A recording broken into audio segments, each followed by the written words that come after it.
friends, welcome back to the channel. What would you say if I told you that MKUltra never ended? I'm sure most of the listeners of this channel wouldn't be surprised by that, but what would you say if I told you that it was still going on post 9/11 during the global war on terror? And what would you say if I told you that the Federal Bureau of Prisons was aware of what the CIA was doing with its torture program? We're going to look at an article that goes into this. I wanted to share this with you guys. Revealed after 9/11, CIA operated not one but two torture programs. So this is a long article. Obviously, I'm not going to read the whole thing, but there are parts of this I wanted to share with you guys. We will go through some of it. One program, an experiment inspired by MKUltra, was run by the Office of Technical Services and monitored by doctors. Remember, trust the experts. Yeah, I don't think so. The other was run by the CIA's Counter-Terror Center, and it was deadly. So this is a map showing all of the countries that participated in the CIA's enhanced interrogation and rendition and detention programs. As you can see, that is quite a lot. Most of these areas in red have CIA black sites. A major aspect of the CIA's detention and interrogation operations has been purposefully hidden from view, primarily due to secrecy guidelines that make it illegal for anyone read into the program to reveal even its very existence. Though this article was published in its original form over 6 years ago, the facts described within are still barely known by even the most politically attuned activists. Documents declassified in the 2010s made clear the existence of not one, but two CIA torture programs. These programs used different interrogation techniques, responded to different bureaucracies within the CIA, and had very different levels of oversight. So they keep things compartmentalized. This article reveals a crucial, untold aspect of the story behind the construction and development of the CIA's torture programs, such as we can understand them today. So I think that this is important to cover because this is still happening even now, and so many people are unaware of it. And then people will talk about like conspiracy theories and the idea that conspiracies don't exist. That's what the entire intelligence community is based on. Conspiring together, keeping things secret, and hiding them from the public. And people will say, well, somebody would have talked or somebody. No, no, that certainly doesn't happen with stuff like this. So why would it happen elsewhere? That's ridiculous. It has been 23 years since Gul Rahman died of hypothermia, beaten and left half naked and short shackled to a bare prison floor at the CIA-run Salt Pit Black Site prison in Afghanistan. It is not known what the CIA did to his corpse. His body was never turned over to his family. In November 2018, Rahman's family and the ACLU sued the CIA to demand the government release records concerning the specific disposition and location of his body. The lawsuit did manage to wrest some documents from the CIA, but they never got any information about what happened to his body. In November 2020, the government court granted summary judgment to the government, of course, because the courts exist to rubber stamp whatever the government wants to do, ruling that the government's remaining withholdings were justified on national security grounds. What is the government covering up? The article below provides an initial answer. According to a report by the Senate Select Committee on Intelligence, conditions at the Salt Pit were unbelievably awful. One senior interrogator told the CIA Office of Inspector General that literally a detainee could go for days or weeks without anyone even looking at them, and that his team found one detainee who, as far as we could determine, had been chained to the wall in a standing position for 17 days. Those standing positions, by the way, are called stress positions. So this is like being tortured for 17 days straight nonstop. It's horrific. In other documents, we are told CIA detainees were under constant surveillance. So which is it? When Abu Zabdiya was locked inside a confinement box by CIA torturers, there were cameras transmitting grainy video of him inside the box at all times. The amount of time spent in extended sleep deprivation was meticulously monitored for some detainees, but not others. How could there be such wide divergence in CIA torture operations? What was going on? Good question. 12 years ago, in September 2006, the CIA's Enhanced Interrogation and Detention Program essentially ended when the remaining detainees held at CIA black sites around the world were sent to Guantanamo Bay's Camp 7. Its final demise can be traced to Obama's January 2009 withdrawal from the Bush-era DOJ memos that justified the use of waterboarding, extended sleep deprivation, and other brutal interrogation techniques. And this was being done to people who had nothing to do with 9/11. We all know who perpetrated that, the Care Bears. 4 years have passed since a partial release of findings from a years-long investigation into CIA interrogation practices by the Senate Select Committee on Intelligence. Yet only now are the full parameters of the CIA's black site torture programs becoming clear. And I would add to this that if you remember in 2014, the CIA basically hacked into the Senate Intel Committee computers. Yeah, that was under John Brennan.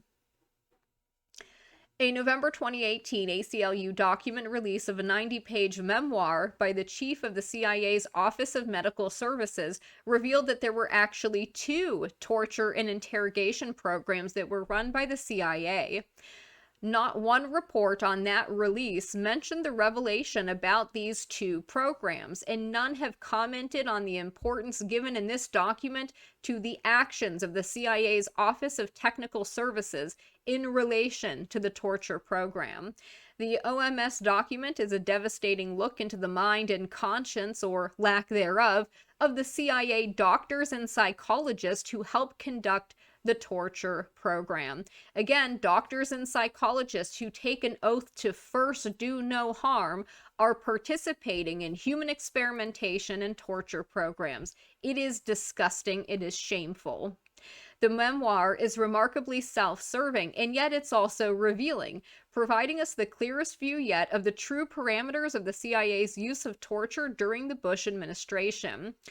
Much that is perplexing about the CIA torture operations, and one aspect of how the CIA is able to mask its covert actions around detention and torture, can be traced to the confusion surrounding the fact that there were really 2 programs all along, and they were compartmentalized from each other. One program was built around the testing of the enhanced interrogation techniques derived from the military and the CIA's own torture survival courses, which were meant to inculcate U.S. government personnel to the effects of torture at the hands of foreign captors. You know, they have people that fly spy missions over foreign countries, over, flying to get surveillance and what have you. If they get shot down, if they get captured, or whatever, the idea would be that they're going to be subjected to interrogations, to torture. We don't want them spilling state secrets. And so you give them a training to prepare them for a situation like that. That's, I guess, the idea there. The Enhanced Interrogation Techniques program was carefully planned and staffed by the CIA's Office of Technical Services and seems to have originated there as well. Though they were not involved in its planning, the program also involved close monitoring by medical personnel, staff, and contractors in the CIA's Office of Medical Services. The OMS value of the program increased with time. So they wanted to use the doctors, the psychologists, to normalize and legitimize what they were doing. According to the head of OMS, the EIT-focused program's existence was threatened in a 2004-5 new DOJ memo approving the program, quote, relied heavily and explicitly on OMS input and underscored as never before an indispensable OMS role in legitimizing the program, which included the ongoing use of waterboarding. The OTS-run program, known as the Rendition, Detention, and Interrogation Program, and operated as a special mission or special access program within the Special Mission Division of the CIA's Counter-Terror Center. In documents, it is also referred to at times as the Rendition Group and the Rendition and Detention Group. So they use these different names. All of this is part of obfuscating. That there's a reason that they do that. Make it harder to know that there's these multiple programs going on. Then there was the other CIA program, which largely had different personnel, was run totally out of the CTC, and was not organized around the use of enhanced interrogation.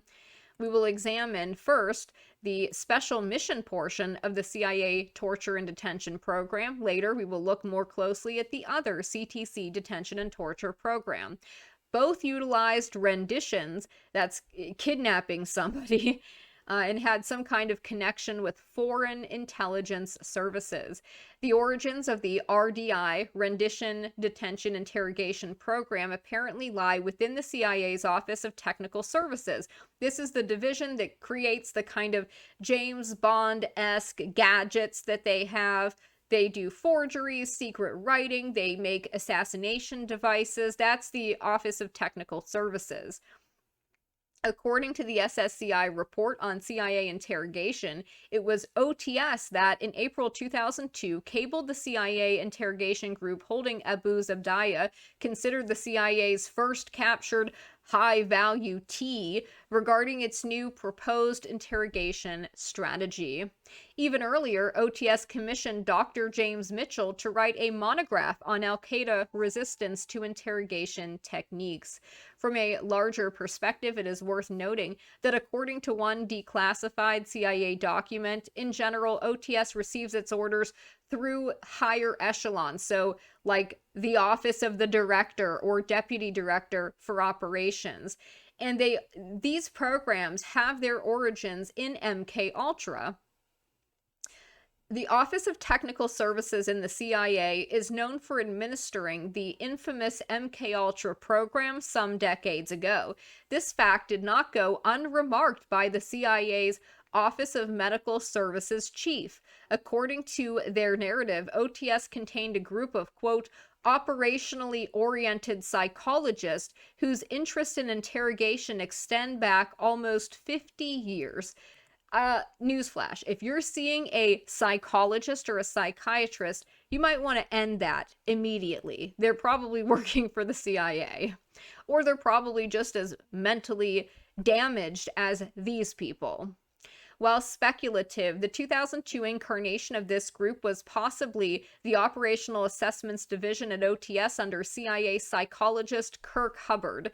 And the first thing that comes to mind is L. Ron Hubbard, the Church of Scientology. Wee woo, wee woo, wee woo.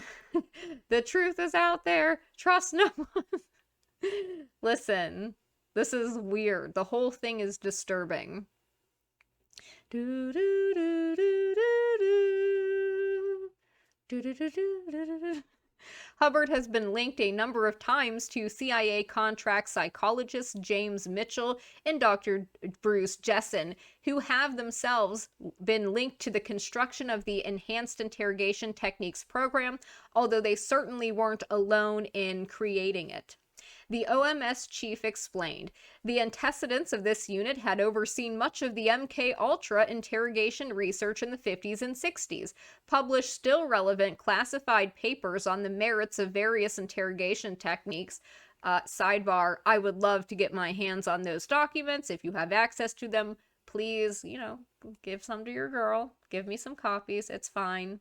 Contributed heavily to a 1963 Kubark Counterintelligence Interrogation Manual in its derivative 1983 Human Resource Manual.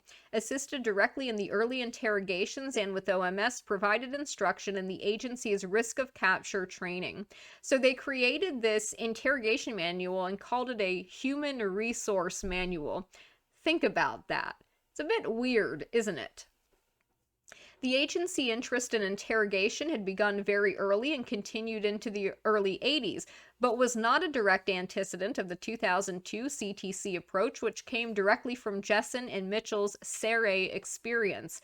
SERE, according to the OMS chief's account. Still, both SERE and initial agency thinking, however, drew on the same early agency and military funded studies that were basically MKUltra studies. But the Senate report clearly shows that old thinking and studies were not the only factors involved. According to the SSCI, the person chosen in late 2002 to be the CIA's chief of interrogations and the CIA's renditions group, the officer in charge of interrogations, had been elevated to his post. Listen to this. You couldn't make it up if you wanted to, despite having earlier been accused of inappropriate use of torture techniques drawn from the MKUltra inspired 1983 Human Resource Manual. In 2002, Mitchell, Jessen, and other OTS psychologists, in conjunction with various outside psychologists, psychiatrists, academics, and the Pentagon's SERE Office, Joint Personnel Recovery Agency, provided data on the supposed safety and effectiveness of the proposed enhanced interrogation techniques to DOJ lawyers. This is why I say, not only were the CIA doctors and psychologists on board with this stuff, they also brought in outside people, so they contract people in the private sector, psychologists, psychiatrists, academics. I trust none of them, because this is the kind of thing they're doing. Human experimentation, torture, it is disgusting. OTS would also provide the important interrogator and psychological staff sent to the black sites in the early days. One early OTS hire, even prior to 9/11, was former SERE psychologist and self-styled interrogation expert Dr. James Mitchell. SERE stands for Survival, Evasion, Resistance, Escape.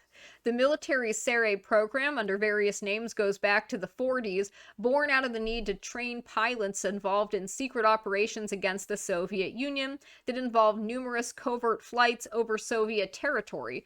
The training included experience in a mock torture and detention setting, purportedly to inculcate U.S. personnel against foreign imprisonment and torture. Over time, though, the mock torture schools became sites of experimental study, meaning they're doing experiments on their own people, saying, oh, this is to train you for your own good. It's sick. This is sick.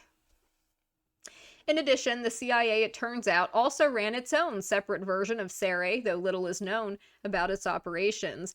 Mitchell and Jessen, who previously worked for SERE and other OTS personnel, apparently in consult with outside experts, would take the techniques used to make SERE torture experience realistic and turn them on CIA prisoners in makeshift secret black site prisons located around the world.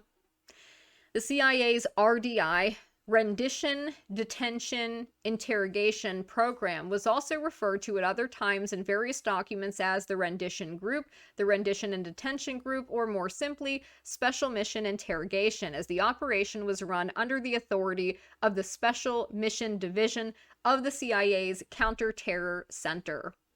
SMD special missions are likely constructed as special access programs, so they're highly secretive. That includes exceeding top secret, sensitive, compartmented information levels of security. Knowledge of such programs are compartmented on a strict need-to-know basis and typically unacknowledged. Revealing that this program exists can land you in jail, like obviously. Special access programs are authorized by Executive Order 13526, Classified National Security Information. On the other hand, the non-RDI CIA Detention and Interrogation Program authorization was derived from a September 17, 2001 Memorandum of Notification signed by Bush, who the left now champions as some kind of good guy because he doesn't like the orange man. The MON specifically authorized CIA to direct operations designed to capture and detain persons who pose a continuing serious threat to U.S. persons and interests, or who are planning T activities, whatever that means. Like, this is very vague. It did not, one can see, authorize the construction of a new set of interrogation techniques, or it didn't authorize running a torture program. And continuing MKUltra, we have George Tenet here, the scumbag who signed off on the program post 9/11. As an example of how much secrecy works for people who say, oh, they doubt that conspiracies exist when a conspiracy is just one or two people conspiring together to do something. Like, hello, it happens all the time. The entire intelligence community is based on basically conspiracies. And yes, they can keep things hidden from the public. People will say, well, if this was true, talking about random things, somebody would have said something by now. We would have found out by now. No, actually, they've been very good at keeping things hidden for sometimes 50, 75 years or more. Some things are still, probably kept secret that we'll never know about. By spring 2003, after a bureaucratic struggle between the Office of Medical Services and the Office of Technical Services over the staffing and operations of the rendition program, most of the OTS contractors, including apparently Drs. Mitchell and his partner John Bruce Jessen, had been transferred from OTS to the RDI group at the CTC. From that point forward, even OTS managers were not to be briefed on the compartmented portions of the program, according to the head of the Office of Medical Services. No doubt, much of the CIA's aggravation over the release of a portion of the Senate Intel Committee's review of their torture and detention activities is because the RDI program is named at various points in the report's executive summary, which was released in redacted form to the public. Previous references to RDI or OTC in relation to the torture program, as in the release of the CIA's 2004 Inspector General report on detention and interrogation activities, were very few and had no context about what they really meant to the CIA program. So they barely mention it. When they do, it's like a footnote, and there's no context for what are they talking about. Well, of course, as you'll find out, the Inspector General was in on the entire thing. None of these people can be trusted. Still, the reference to RDI in the Senate report were mostly relegated to footnotes and provided no context. Nowhere in the released report is there an explanation that the RDI program was separate in any way, or that it was run from a different department than the rest of the interrogation and detention program. There's no mention of the CIA's Special Mission Division. In the end, the Senate report obfuscated the separation between the RDI and CTC programs. Some months after writing the bulk of the article, I realized that a closer reading of the report on the CIA detention and interrogation program shows the Senate committee wasn't aware of the true origins of the RDI program. Even within the CIA, the compartmented nature of the RDI Special Access Program meant that even some of the CIA officials at the agency's counter-terror center who was running the program were never sure what group in the CTC was responsible for interrogation activities. According to the Senate report, on December 3, 2002, CTC's Renditions Group formally assumed responsibility for the management and maintenance of all CIA detention and interrogation facilities. But much confusion remained between how CTC operated and the actions of the Rendition Group, which reportedly ran the RDI program out of the Special Missions Division of the CTC. This is Dr. James Mitchell, one of the main architects of the Enhanced Interrogation Program. One bizarre finding in the report claims that Dr. Mitchell and Jessen were operating outside the management of the RDI program when they operated at Detention Site Blue, a CIA black site in Poland. But Mitchell and Jessen were part of the RDI program. Additionally, in a new development, we now know current CIA director, this was at the time this article was written, Gina Haspel, was also present for some unspecified time at the Poland black site. Yeah. The RDI program held dozens of so-called high-value targets or detainees over the course of its existence. It received, by accounts of its own chief medical official, extraordinary guidance and oversight. Its overt mission was to gather imminent information of T attacks on the U.S., which, newsflash, never happened. Its other goal appears to have been human subject or prisoner research on the effects of the CIA's enhanced interrogation set of techniques. Literally, MKUltra 2.0, 3.0, whatever version of it we're on by now.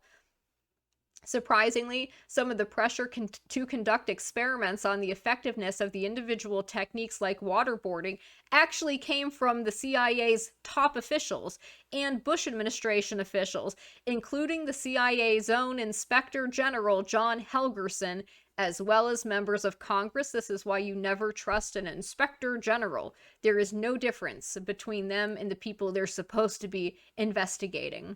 At that point, both OMS and Mitchell and Jessen argue against such effectiveness experiments, claiming such data couldn't be quantified. Interrogation, or torture, is not a science but a dark art, Mitchell and Jessen argued to their superiors. How disturbing.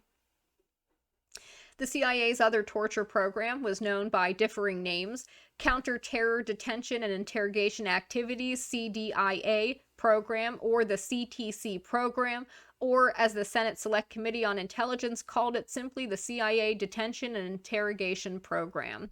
That program did not have OMS oversight until after a detainee died in its custody, nor did it have ongoing authority to use enhanced interrogation techniques, though they may have used some of them. Well, obviously, they did. According to the CIA's chief at OMS, the non-RDI program had, quote, no written interrogation guidelines, nor was OMS advised of interrogations. Interrogators were left to their own devices and sometimes improvised. Gee, what could go wrong? The CIA black sites under CTC supervision were not well supervised initially. These prisons were generally not holding high-value detainees, but prisoners deemed of some intelligence use from the wars in Iraq and Afghanistan. The black sites run under this program included the notorious Salt Pit prison in Afghanistan, and most likely the CIA black site within Abu Ghraib, which we've all seen the infamous images from. While the RDI program required medical checkups before and after interrogation and full psychological assessments on prisoners, the CDIA program required none of that. When a medical issue arose, a physician's assistant on temporary duty was sent to the black site to attend to the problem. At the RDI sites, doctors were always in attendance. The CDIA program utilized so-called standard CIA interrogation techniques. According to the CIA's OMS chief, these included those, quote, deemed not to incorporate significant physical or psychological pressure. Ridiculous. This program supposedly did not include enhanced interrogation techniques, but early on was granted permission to employ sleep deprivation, solitary confinement, noise, and eventually standing sleep deprivation, nakedness, and cold showers. Literally MKUltra. As these were not enhanced techniques, no medical monitoring function was specified. The standard, quote, techniques did include, however, sleep deprivation, at first up to 72 hours, but later no more than 48 hours, diapering, putting them in diapers, reduced caloric intake, partial starvation, but supposedly adequate to maintain their health. No. Isolation, loud music or white noise, and the denial of reading material. Well, it sounds a lot like what they're doing to the guys in prison right now, to the Whitmer victims, the Whitmer Fednapping hoax victims, who are all kind of, they're, except the diapers thing, everything else is correct. They're all experiencing that. So this is, in fact, being done to Americans. And as this article shows, the Federal Bureau of Prisons was aware of this, of what the CIA was doing at these black sites, and they actually worked together. And the reason they did that was because the CIA thought that, well, if we get the Federal Bureau of Prisons involved, then we have less of a chance of our doctors and psychologists having their licenses revoked. It's outrageous. It is unclear where CIA derived the authorization to use those so-called standard techniques. Their use may derive from the February 7, 2002 decision by the Bush administration that Taliban and al-Qaeda prisoners were not covered by Geneva Convention protections. Or they may stem from an alleged secret executive order by Bush that allowed the use of stress positions, sleep management, loud music, and sensory deprivation through the use of hoods. Reported in a May 2004 FBI email. The CDIA interrogators reportedly improvised techniques at these black sites, including blowing smoke in detainees' faces, physically aggressive hard takedowns, and literally staged executions. So they were probably filming the fake ISIS videos there, just saying. According to the chief OMS, the only death tied directly to the detainee program took place in this context at the Salt Pit Prison. That black site was not part of the RDI-ODS program. And this is the gentleman who passed away, Gul Rahman. After the death of the detainee, Gul Rahman, RDI was given a responsibility for the site while OMS took over psychologist coverage there. In addition, from that point onward, prior approval was needed for the use of such standard techniques as described above, whenever feasible, which, is probably nothing. The ACLU's release of the OMS document had a big play in the news because a portion of it discussed the possibility, supposedly discarded, yeah right, of using the tranquilizer Versed as a truth drug on CIA detainees held in the RDI program. But CIA reticence to request legal clearance to use these drugs, a clearance actually granted with caveats in John Yu's famous August 2002 torture memo, was in part due to fears it would spawn charges regarding the prohibition on medical experiments on prisoners. If the CIA was not conducting such medical experiments, why was it afraid it would be charged with doing so? Let's do a big think. OMS officials seem to have been keenly aware at how close their operations were to breaking federal laws on illegal experimentation on prisoners. They also were worried about a long-time ban on the interrogational use of mind-altering drugs that profoundly altered the senses. The OMS document refers to an article by George Bimerel, a pseudonym, on truth drugs. In the 50s, Bimerel worked for the Behavioral Activities Branch at the CIA's Technical Services Division, the forerunner to the OTS. It was BAB staff that helped assemble the notorious CIA Kubark interrogation manual, which, as far back as 1963, advocated, with reservations, the use of various torture techniques, including the use of hypnosis and drugs. Kubark was a code name for the CIA itself and was one way the agency referred to itself within internal documents. This is a memorandum from MKULTRA Subproject 8 regarding the study of LSD. According to the OMS history in 1977, the agency introduced the text of Bimerel's article without title, author, date, or sourcing into congressional hearings on MKUltra as a statement of the then current thinking on drugs and interrogation. LSD received only the passing comment that information obtained from a person in a psychotic drug state would be unrealistic, bizarre, and extremely difficult to assess. Conceivably, on the other hand, an adversary service could use such drugs to produce anxiety or terror in medically unsophisticated subjects unable to distinguish drug-induced psychosis from actual insanity. Wow. OMS may have been reluctant to use truth drugs, but its chief found that drugs labeled as such can sometimes cause some amnesia, which he found constituted a sometimes desirable secondary effect. Induction of amnesia was a goal of some of the MKUltra experiments conducted in the 50s through the 70s, according to a number of accounts, including this one in Smithsonian Magazine, and there is a link there. OMS chief was cagey when discussing the possible use of drugs in his personal memoir. He or she, they don't tell us which it is, noted that when a congressional committee asked the CIA why they didn't use drugs on prisoners, an agency official responded, the answer was that drugs don't work, which is true, probably. But more likely, OMS reluctance regarding the use of drugs would raise questions about illegal experiments, and the RDI program was already vulnerable to such charges given its use of medical monitoring and adjustment for techniques like waterboarding via use of devices that monitor oxygen levels, or because of aspects of the experimental program that haven't even been revealed yet. The use of drugs, so explosive when revealed in the scandals around MKUltra, could be a trigger to investigations. Some in the agency could perhaps recall the days when the New York Times ran headlines like abuses in testing of drugs by CIA, and when use of drugs by the CIA was a focus of congressional investigations. Well, that's certainly not going to be the case now.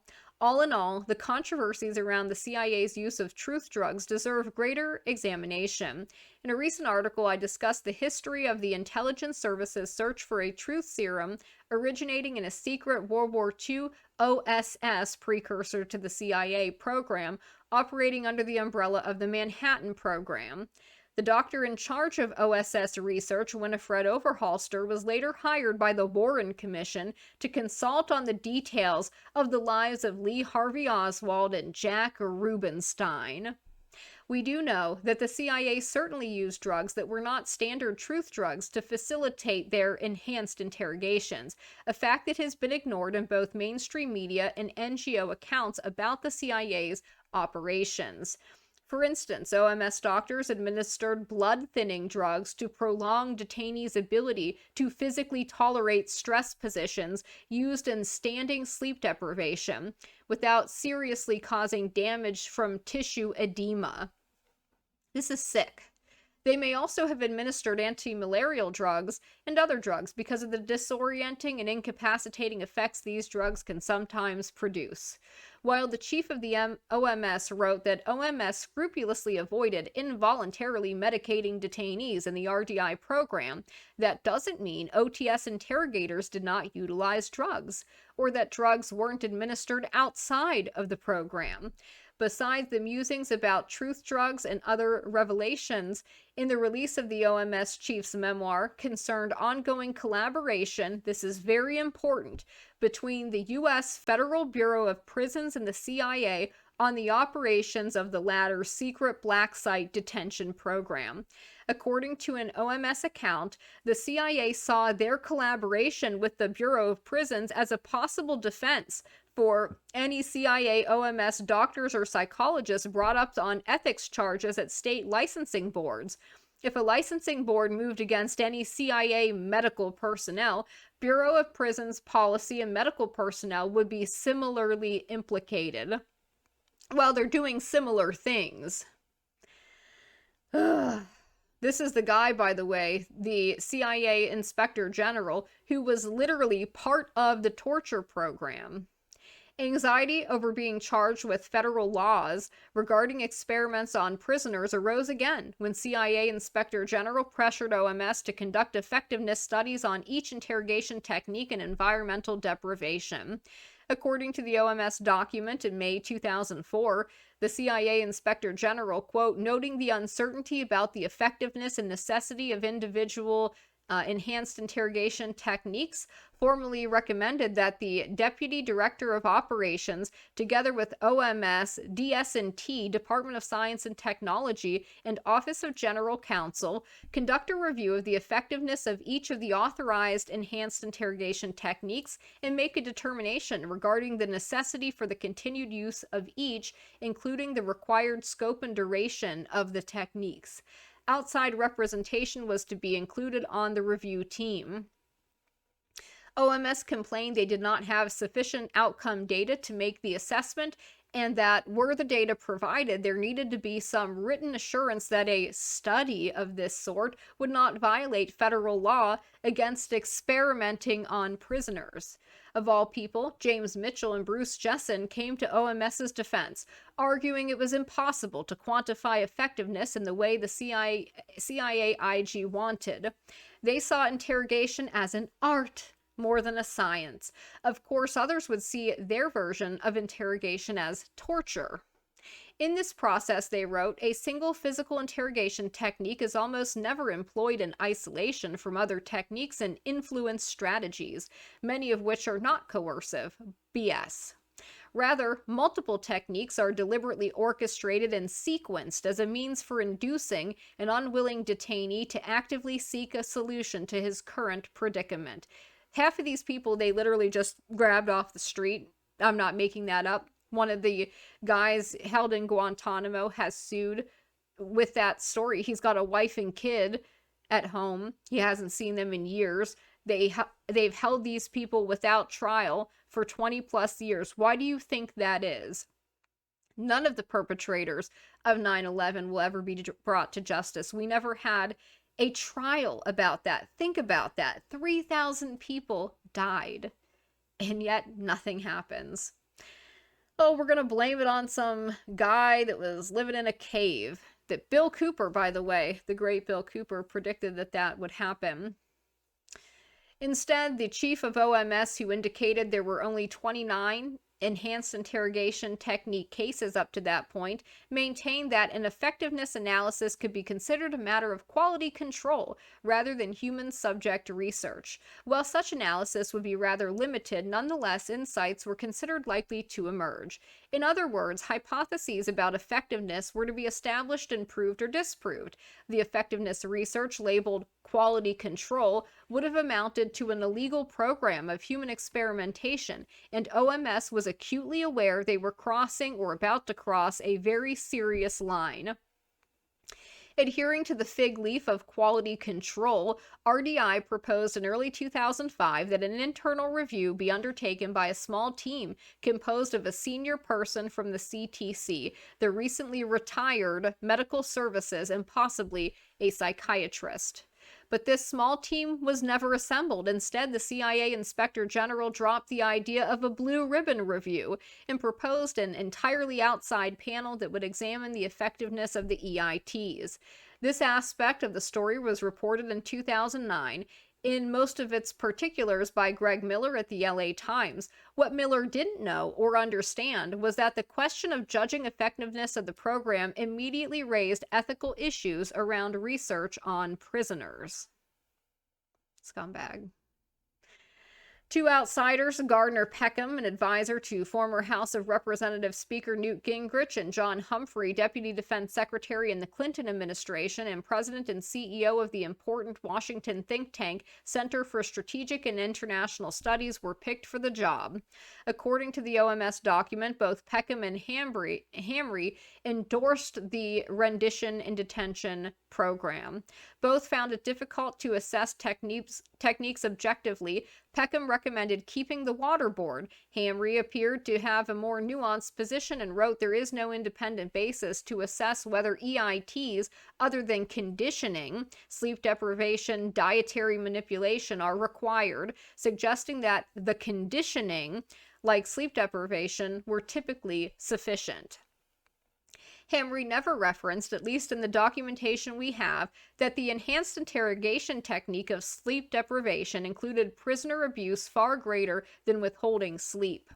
According to a DOJ Office of Legal Counsel attorney Stephen Bradbury's May 10, 2005 memo approving the EIT torture techniques, quote, the primary method of sleep deprivation involves the use of shackling to keep the detainee awake.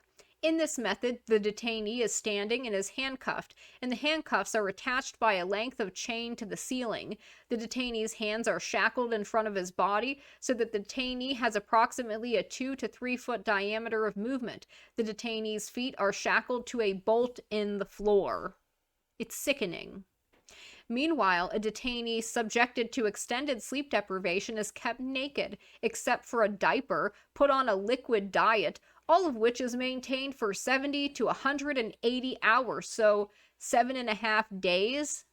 In other words, CIA sleep deprivation was an omnibus or combined technique that included shackling, forced standing, suspension, humiliation, partial starvation, in addition to an intense regimen of sleeplessness. Mind control programming. RDI or RDG, or whatever its different names, always referred to a separate, highly classified program under the auspices of the CIA's CTC Special Mission Division. This program was experimental in nature and consisted of scientifically developing a set of brutal interrogation techniques derived from the military in the CIA's own survival training programs. The development of these enhanced quote-unquote set of techniques, which included waterboarding and a complex form of extended sleep deprivation, was the work of the CIA's OTS. When former military psychologists James Mitchell and Bruce Jessen joined the RDI unit, they were initially tasked as contract employees for OTS to work on research-related issues. In an important 2016 article by Greg Miller at Washington Post, which also posted the non-classified contracts for Mitchell and Jessen, it was revealed that James Mitchell, identified in an investigation by the Senate Select Committee on Intelligence as a chief architect of the torture program, was first hired by the CIA before 9/11, almost like they knew it was going to happen and were preparing in advance. Mitchell's initial contract was to identify reliable and valid methods for conducting cross-cultural psychological assessments and to identify the current state of behavioral science on theories and methods for influencing attitudes, beliefs, motivation, and behavior. Mind control, particularly from individuals from non-Western countries.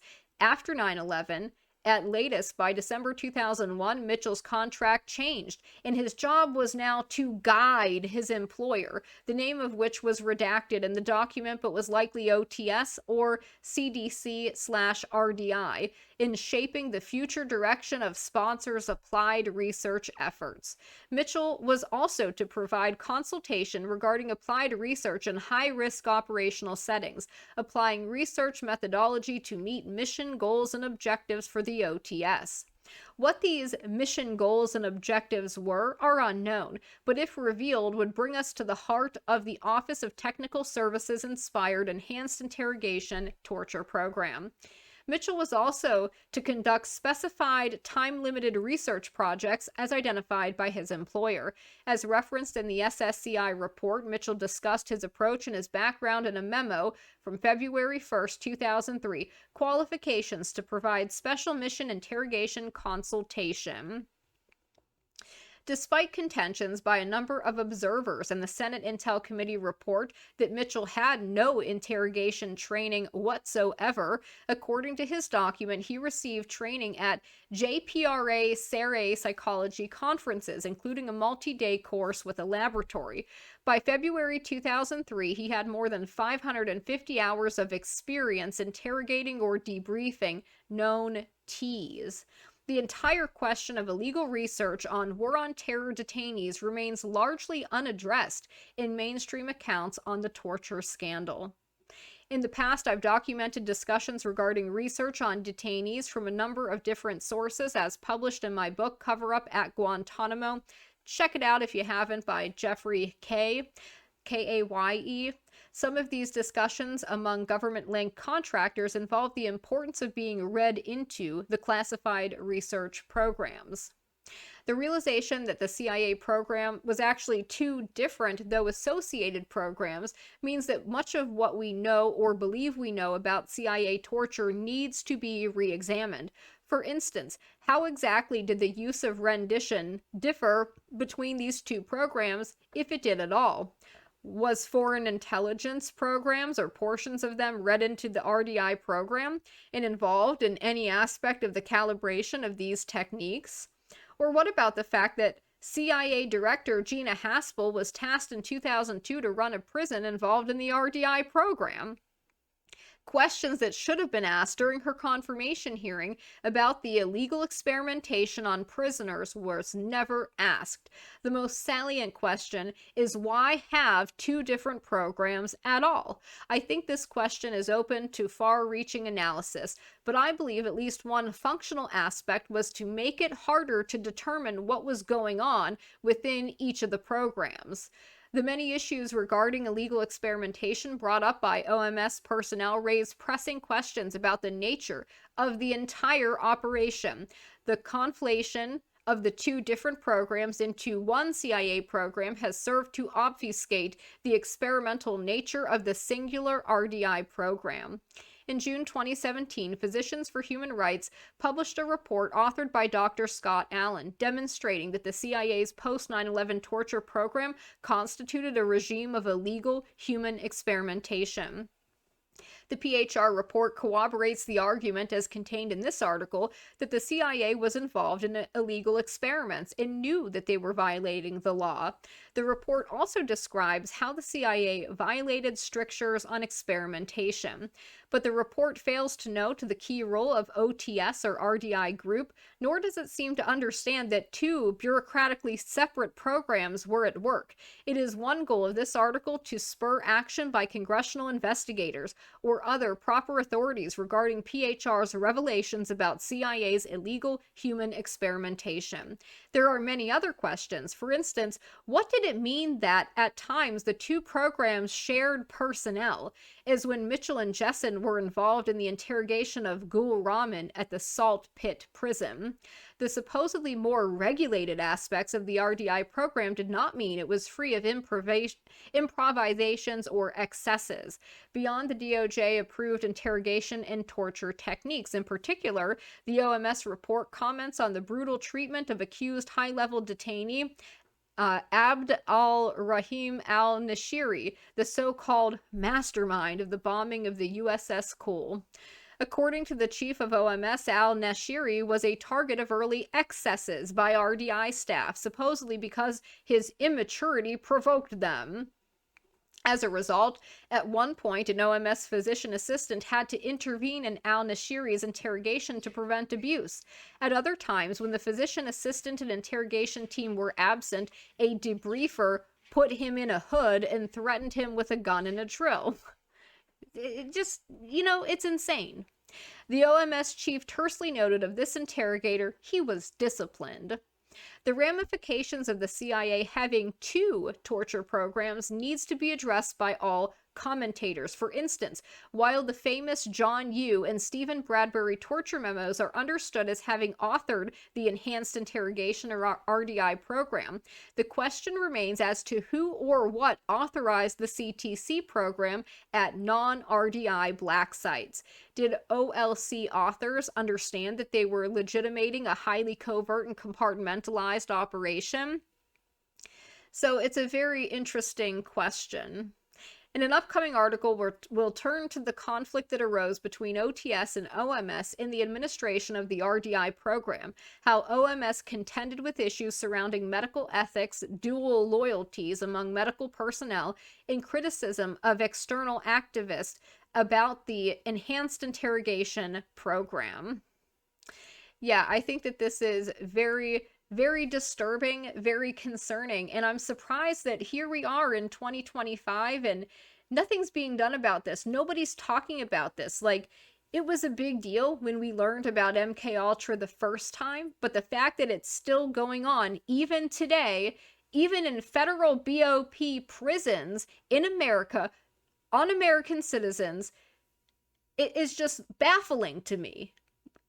Just nothing ever happens. Nobody ever gets asked about this. There's never any investigation into this. Where's the weaponization committee? This is something that must be investigated, and any person who participated in this should be in prison, in my opinion, and subjected to the same techniques, enhanced interrogation techniques that they did to others. And so with that, we're going to end the video here now. It is quite long. I apologize for that, but this is important. Again, I will link the article in the video description, and I'm interested to know what you guys think. Did you know about this? Did you know there were not one but two separate programs? Did you know that MKUltra is still going on? Did you know that the BOP was involved with these CIA black sites and coordinating very similar techniques that are in use today? And I think about the J6ers who were in the DC Gulag and the things that they experienced. And it is so disturbing to me how, as we said, The global war on terror has now been turned inward on the American people. A domestic war against the American people. That is that's the legacy of this. And yeah, interested to know what you guys think, and I hope you all have a good day.